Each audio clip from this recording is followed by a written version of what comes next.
What's going on, guys? Jacob Borth back here with another video of Jacob's Life in Vegas, coming to you guys with something that has been in the news recently that I actually wanted to do a video on a little while ago, but it's actually been in the news in years past, and it was just recently in the news here a few months ago in Las Vegas. It's definitely going to be in the news more in the future, but I want to bring this to you guys for something that could be really huge for Las Vegas, and that could definitely have a major impact in a variety of areas on this city. And eventually, if this project goes well, it could actually have a big impact on places all across the country. And I'll get into more of that a little later in the video. They're talking about a bullet train, a project that is supposed to put a train between Las Vegas and Southern California. And this is actually not a new idea. This is something that was tried in California. It was passed in 2008 to connect San Francisco to Los Angeles. Nothing has happened with it. I think the project was initially supposed to cost like $40 billion. Now it's upwards of, I think, 60 or 70 something billion if they were to do it now. So, I mean, that was an idea that actually, I first heard about in California years ago.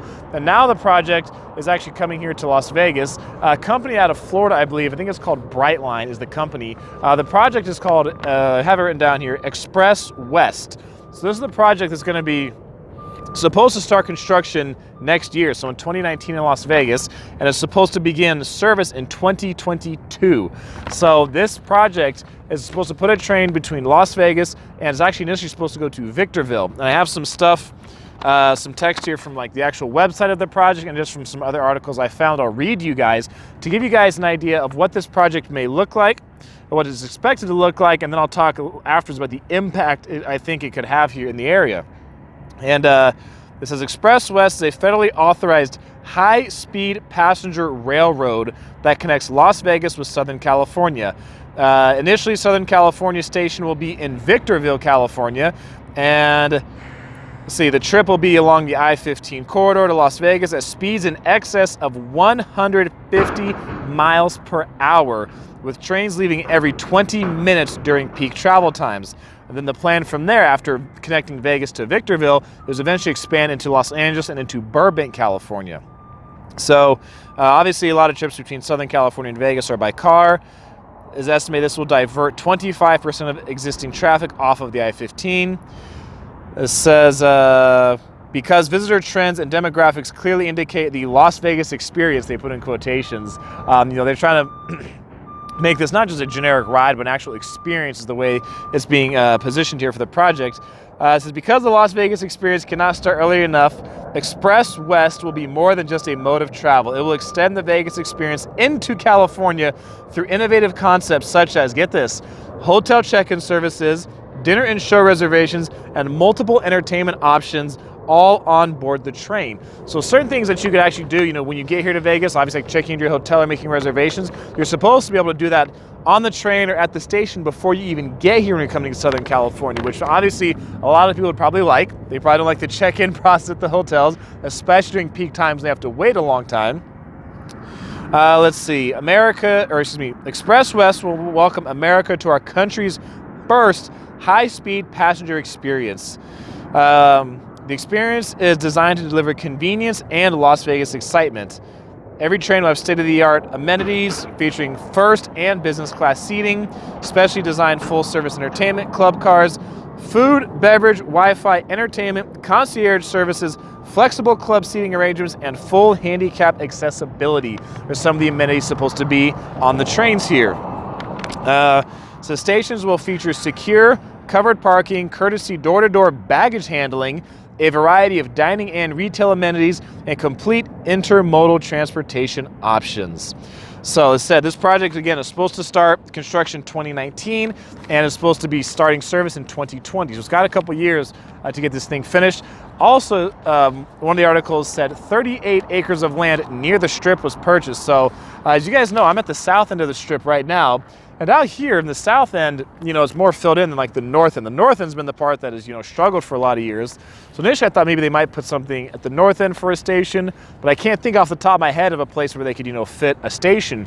And it didn't say anything about where these acres were going to be at, these 38 acres. Where I'm standing now, you guys can see is a lot of, just empty gravel and just dirt over here at this south end. If I put the camera this way, you guys can actually see those two pillars right there.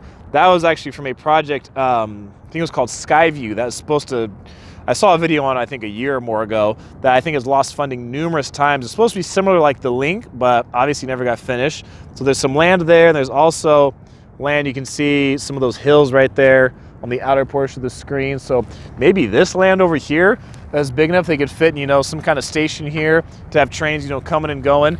Doing trains every 20 minutes sounds like it's going to be quite a challenge during the peak hours. I mean, that's a lot of trains, it's a lot of people and a lot of passengers. But, you know, just think of the impact that this could have. First, let's talk locally. Let's talk Las Vegas here, Las Vegas and Southern California. You know, the impact that could have from a tourism standpoint.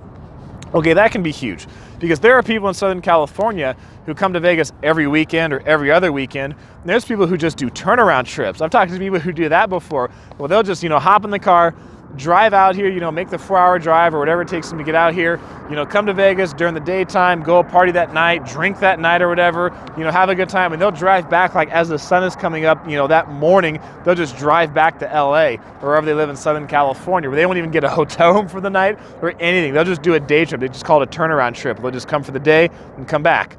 If you're doing that, this train will make your life a lot easier if you can hop on this train and you can be here in just a few hours. I believe I read somewhere else it's supposed to cut travel time into about half, because it's about, say, let's just go with 4 hours from Las Vegas to LA, okay, depending on, you know, how you drive and maybe exactly what part of, you know, what part you're going to.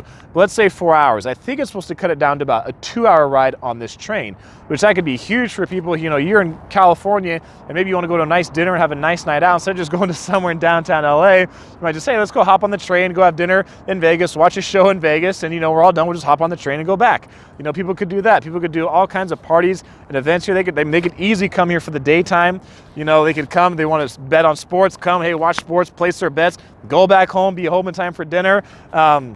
People could come and they could party, they could go to the club, or they could, you know, hey, 5, 6, 7, 8 o'clock, have dinner, hop on the train, be here in a couple hours, go party at some club that night. You know, club's done, all right, let's hop on the train and just go back. Like, you don't need to stay anywhere here. So, you know, hotels, you know, they might feel a little, maybe feel a little negative impact from it. But then again, you'll also have people who would probably be willing to come and, you know, spend their money inside these hotels and to go see shows or go shop or do things like that, because they're like, hey, it's just, you know, a 2-hour train ride, no big deal. So that could be huge for this area, and I'm pretty confident, you know, all these casinos and stuff, they're definitely going to want that train station, you know, as close to the Strip as possible. Okay, they want people coming back and forth, because I think it's somewhere around 25 or 30% of Vegas's tourism comes from California, and most of that, of course, being from Southern California because it's closer. So this could be big for Las Vegas in terms of its tourism. Now, it could also be big for Las Vegas. Think of it in terms of people trying to move here, especially from Southern California, because there are people in big cities all across the country who they have an hour, hour and a half, 2-hour commute that they take to work every single day. You know, and they'll take by car, they go by bus or by train, or, you know, by some kind of, you know, public transportation system. That's what they take. So they're already used to doing that. But they're, you know, doing it, and they live obviously, you know, closer to the city that they're working in. But imagine if you could take a 2-hour bullet train. I mean, if you could have your same job in a big city and you could live, you know, a 4 to 5 hour drive away, but it's just a 2-hour bullet train ride instead of, you know, a 2-hour car ride, a lot of people would probably take that deal. They'd probably take that. I mean, so if you're living in a smaller town and you live farther away, you know, 2, 3, 4 hours from a big city, and you have access to one of these trains that can, I mean, get you into town pretty quickly, I mean, a lot of people would probably take that. They'll live even farther away from a big city, come in just for work for the day, and when they're done with work, they are hopping on the train and they're going back home. So that could be huge for this area in terms of like a population explosion. If you can just get back and forth between Vegas and LA that quickly, that would be huge. But not just for Vegas and LA. Think of other cities across the country. Think of how quickly now you could connect, you know, Seattle to Portland. You could connect Dallas to Houston, Houston to Austin. You can connect Atlanta to Tallahassee. I'm just throwing cities out there. You know, things that were 2, 3, 4, 5 hour drive are now, you know, cut in half with a bullet train ride. So, I mean, you could have people, you know, this could have a major economic impact on places because people wouldn't have to live as close to a big city for certain high-paying jobs, because certain high-paying jobs, you know, you're going to find them more in big cities than you will in small towns. So you wouldn't have to even live as close to a big city as you used to. If you can live in a small town, hop on the train and just go out there to the city and work your job and come back when you're done. So, I mean, this could have a major economic impact across the country, you know, if it gains momentum, if this project does well in the coming years, and if, you know, other cities, other big cities decide to take on projects similar to this in the future. This could be really have a huge impact across the country. So, you know, I want to hear what you guys have to say about this. You know, I mean, for Vegas, even you could talk about it from a tourism standpoint. You could talk about it from a local standpoint of people moving here to the area in terms of population growth, or if you want to talk about other cities across the country, or whatever the case is, you know, go ahead, put it down in the comments section. If you guys want to support me on Patreon, link down below, you can do that as well. If you guys want to talk to me on Clarity, you can also talk to me down there, schedule an appointment to talk one-on-one. Thanks for watching this video, guys. That's going to be it for this one. I'm Jacob. This is My Life in Vegas.